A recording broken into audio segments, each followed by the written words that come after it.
In this video session, let us discuss the sequencing of n jobs through k machines.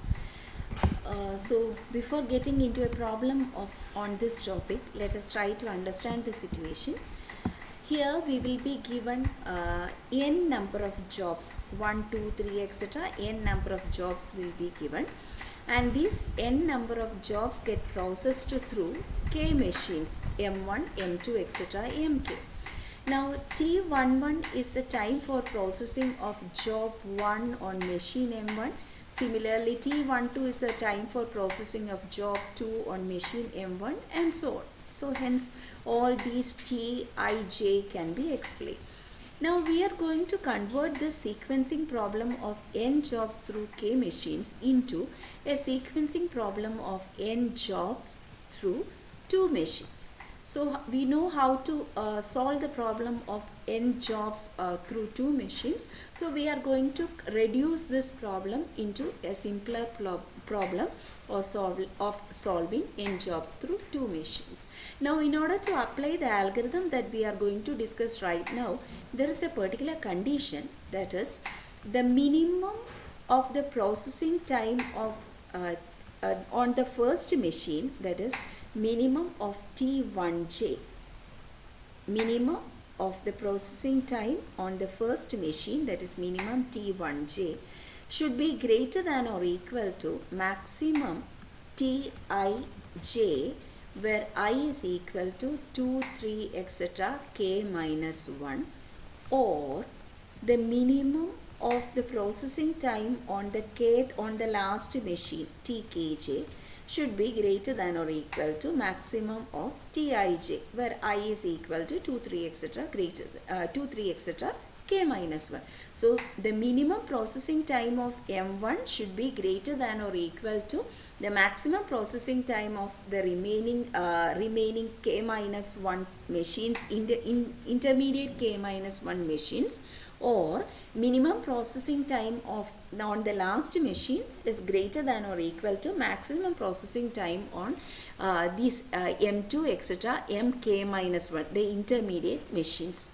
So that is the condition that is required in order to apply this particular sequencing algorithm. So let us try to understand this algorithm in a better way with the help of a particular example.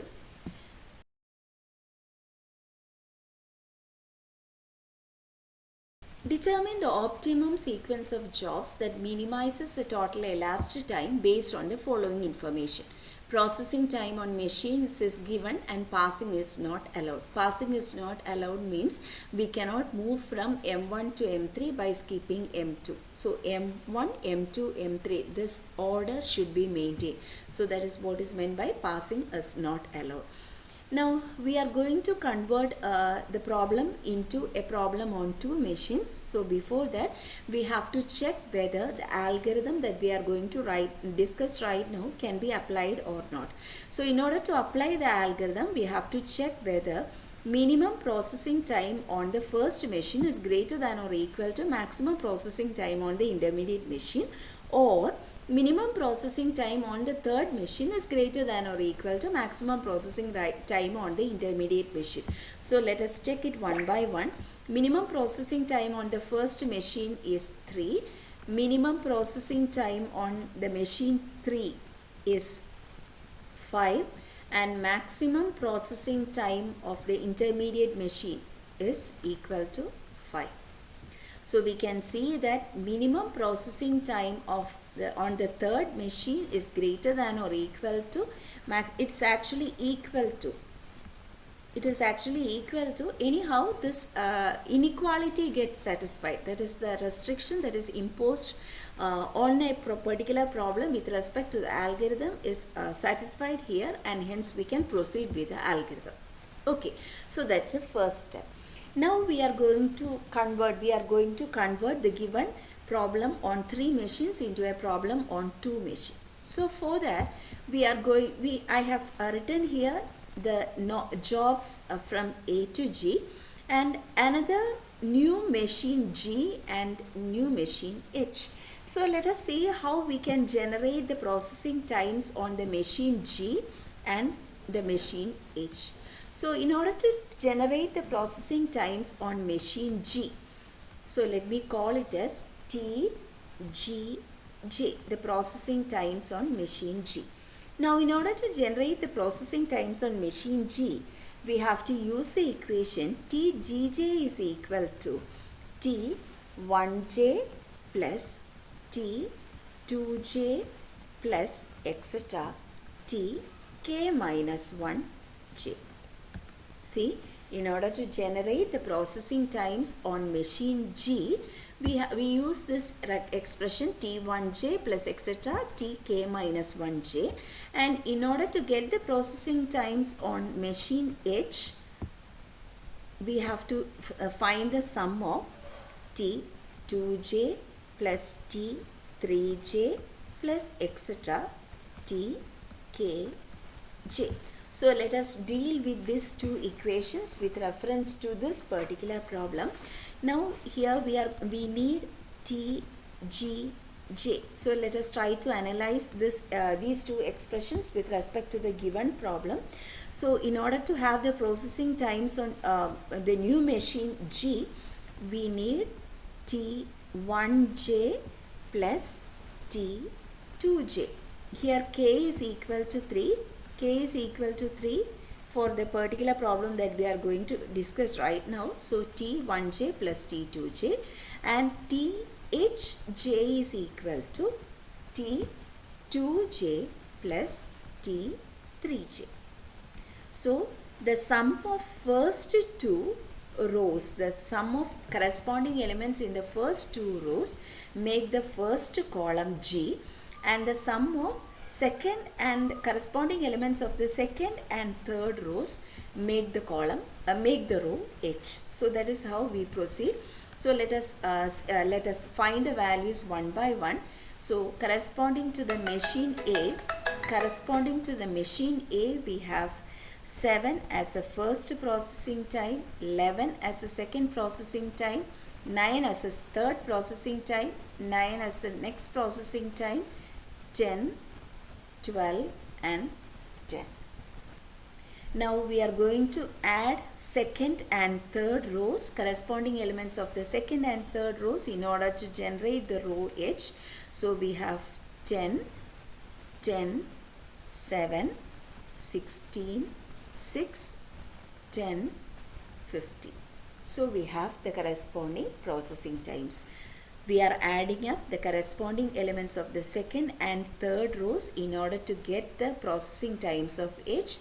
We are adding the corresponding elements of the first and second rows in order to get the processing times on G. Hope you understand how to generate, how to convert a 7 jobs 3 machine problem into 7 jobs 2 machine problem. Now we are going to find the optimal sequence. We know how to get the optimal sequence. In order to get the optimal sequence, from left to right, we will write the processing times on a G, and from right to left, we will use the processing times on H. So let us start with the minimum processing time of job on any machine. The minimum processing time is 6. So we write this corresponding job E in the last position, because 6 happens for the second machine H. 6 happens for the second machine H. Now let me just cancel off this and write E in the last position, because it is for the second machine H. Now we go for the next minimum processing time. Next minimum processing time is 7 here, and there is a 7 here. By rule, we consider first machine first, and hence we consider this A, job A, and that is considered for the first machine, so we will write A here. Now next minimum is again next 7, and that is for machine H, and since it is for machine H, we write it in the second last position. Sorry, it is C. It is C. Oh, sorry, I have here a G, another G is written here. Let me write it as G1 and H1. Okay. Now I have written C here. Now, three jobs are already dealt with. Now, the next minimum processing time is 9, and that 9 happens for a job D on machine G1. So, since it is for machine G1, we have to write D here. Now, so that is already cut off. Now, the next minimum processing time is 10, and that happens for a machine G1, and then 2 10s are there for machine H1. And since we prefer to consider G1 first, we are using this 10 on the processing time 10 for job G on machine G1. So let me write G here. Now next is there are 2 10s both on machines both on machine H1, and in order to that can be done as a random selection, or we can consider the processing time on the first machine.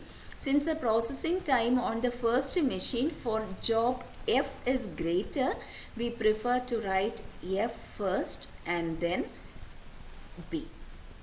So that is how we complete this optimum sequence. So we have this optimum sequence. Now let us try to see the ideal time, elapsed time, etc. with respect to this optimum sequence. So let me write here the optimum sequence: A, D, G, B, F, C, E. One more row was required: A, D, G, B, F, C, E. Now let me write the processing time of job A. Job A processing time, we are going to the original problem. For job A, processing time is 3, 4, 6. Let me write that here: 3, 4, 6. For job D, processing time is 4, 5, 11. 4, 5, 11. For job G, the processing time is 7, 3, 12. 7, 3, 12. For job B, it is 8, 3, 7. 8, 3, 7. For job F, it is 8, 4, 6. 8, 4, 6. For C, it is 7, 2, 5. 7, 2, 5. And for job E, it is 9, 1, 5. 9, 1, 5. Okay. Now let us try to fill the remaining values. Now let us start with machine M1. Now idle time for machine M1 is nil, because we assume that we start with 0. We start at 0 time. And since the processing time of job A on machine M1 is 3 hours, so out time is 3. Then so the next job starts at 3 hours. It needs a processing time of 4, so 3 plus 4 is 7. For the next job, we start from 7 hours. Processing time is 7 hours itself, so 7 plus 7, 14. For the next job, we start with 14 and the processing time is 8. So 14 plus 8, 22. For the next job, we start with 22. Processing time is 8. So 22 plus 8, 30. For the next job, we start with 30. Processing time is 7. So 30 plus 7, 37.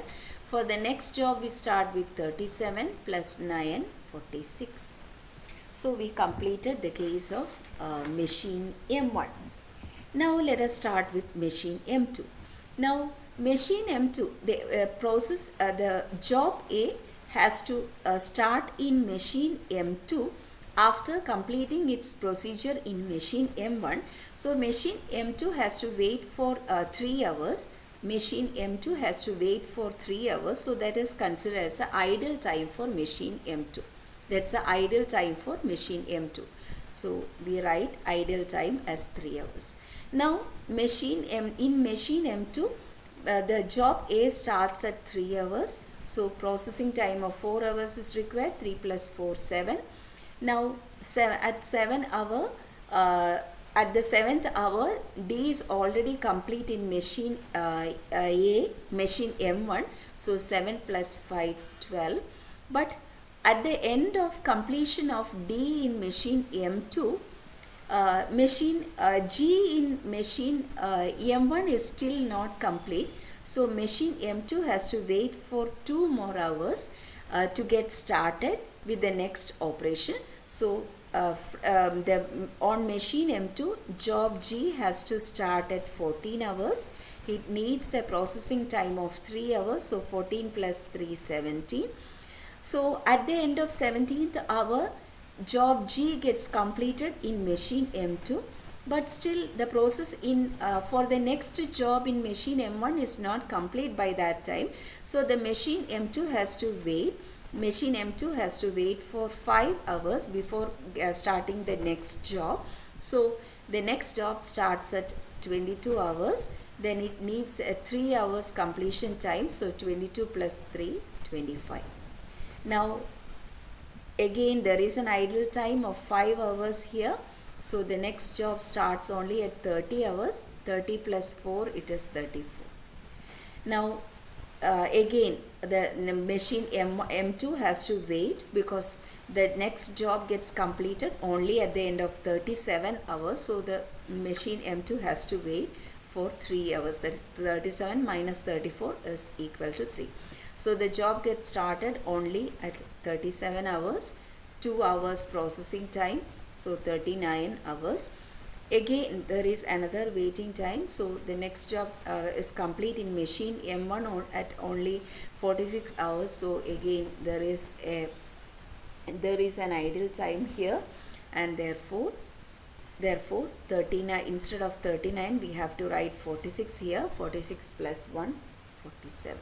So that completes the case of machine M2. Now let us go to the case of machine M3.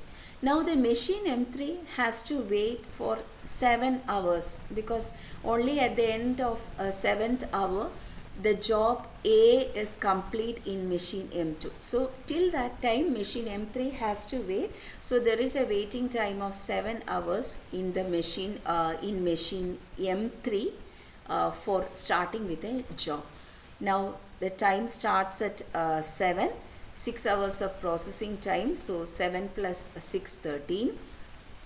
Now 13, so up by 12th hour the next job is ready for getting into machine M3. So no idle time here. So 13 plus 11, it is 24. Now the next job is already ready at the end of 17th hour. So again no idle time here. 24 plus 12, it is 36. So again the next job is ready here. So you can start at 36th hour itself. 36 plus 7, 43. Again no idle time here because the next job is already ready. So 43 plus 6, 49. So again the next job is ready. So no idle time again. 49 plus 5, 54. So again no idle time, and hence 54 plus 5, 59. So we completed this table also. Now let us try to complete the problem by writing the total elapsed time. So total elapsed time is equal to 59 hours. So that much time is required from the starting of the first job till the end of the last job in machine M3. From the starting of the first job in M1 till the ending of the last job in M3. So this much hours is required. Now let us compute the idle time. Idle time on machine M3. Idle time on machine M3 is just 7 hours. On machine M2, idle time on machine M2, we have the idle time on machine M2 here. 3 plus 2, 5, 5 plus 10, 15, 15 plus 10, 25,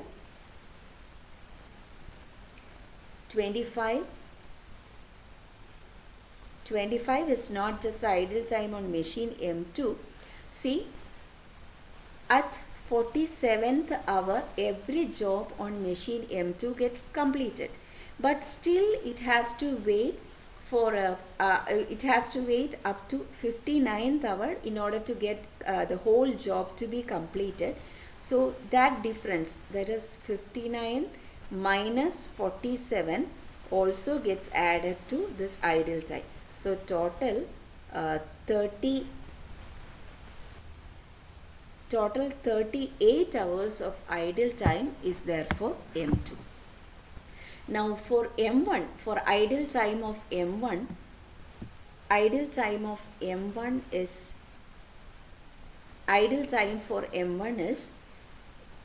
the last job on M1 gets completed at 46th hour, but it has to wait till 59th hour in order to get the whole thing completed. So 59 minus 46, so that is 13 hours idle time for machine M1. So hence we complete this problem. So total elapsed time is 59 hours. Idle time on M3 is 7 hours, so it is calculated here. Idle time on M2 is the sum of these elements, that is 25 here. That is the idle time that we calculated through this table, that is 25, plus the excess time it has to wait till the completion of the last job. So it is 59 minus 47, it is 12. So this time is 37.